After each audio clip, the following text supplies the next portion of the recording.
आज महाराष्ट्रातील मोठी संघटना महाराष्ट्र राज्य अंगणवाडी कर्मचारी संघ आयटक संघटनेला संलग्न झाला। 16 जिल्ह्यातील हजारो अंगणवाडी सेविका आयटकच्या सोबत जोडल्या गेल्या आहेत। त्याचं मनपूर्वक आयटक महाराष्ट्राच्या वतीने अभिनंदन करतो।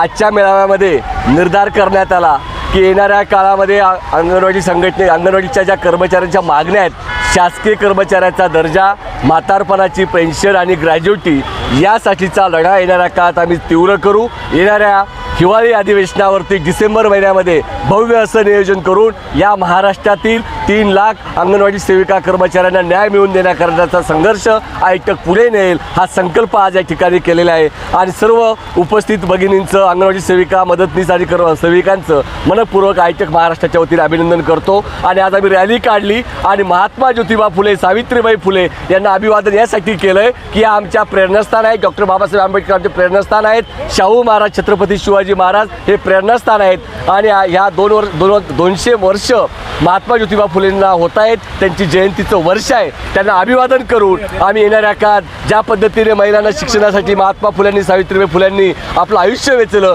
त्याच पद्धतीने आयटक संघटना लाल बावटा येणाऱ्या काळात महिलांचा आर्थिक शोषणाच्या विरोधात संघर्ष करण्याचा निर्धार महात्मा फुले यांना अभिवादन करताना आज आम्ही या ठिकाणी करत आहोत। धन्यवाद।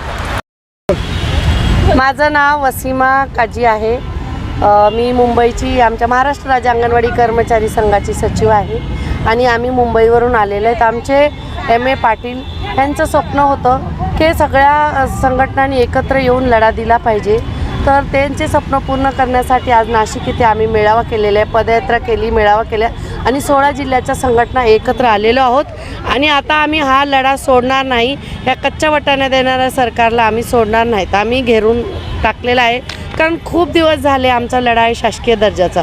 आणि शासकीय दर्जाचा आम्ही BLOची कामं आम्ही करायची, जनगणनेची कामं आम्ही करायची, काही सरकारची कामे असली की तेव्हा बोलतात तुम्ही सरकारी कर्मचारी ते काम करायचं, आणि वेतन द्यायच्या वेळेस म्हणतात की तुम्ही मानधनी आहात। तर हा प्रश्न आम्हाला पूर्ण घोटाळ्या सरकारने घेतलेला आहे, तर ह्या घोटाळ्या सरकारला आम्ही आता सोडणार नाही।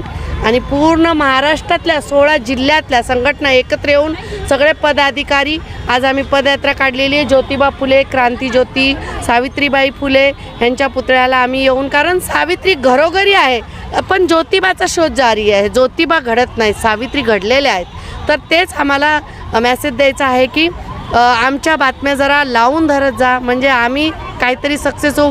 खूप महिला रिटायर होत आहेत, पेन्शन नाही, ग्रॅज्युटी नाही, तर त्या जाणार कुठे 65 नंतर। तर आमच्या सगळ्या ह्या मागण्या आहेत, तर आमच्या सगळ्या संघटनेच्या पदाधिकाऱ्यांनी खूप मेहनत घेऊन हा मोर्चा मेळावा सक्सेस केलेला आहे। खूप भगिनी आलेल्या आहेत तिथे आणि सगळ्यांना काही ना काही प्रतिक्रिया आहेत मनात, तर अजून काही बोलतील। महाराष्ट्र राज्य अंगणवाडी कर्मचारी संघ व आयटक संघटनेच्या आज संयुक्त विद्यमाने नाशिक दादासाहेब गायकवाड सभागृहात बैठक पार पडली। या बैठकीत जिल्ह्यातील सुमारे 2000 अंगणवाडी कर्मचारी हजर होत्या।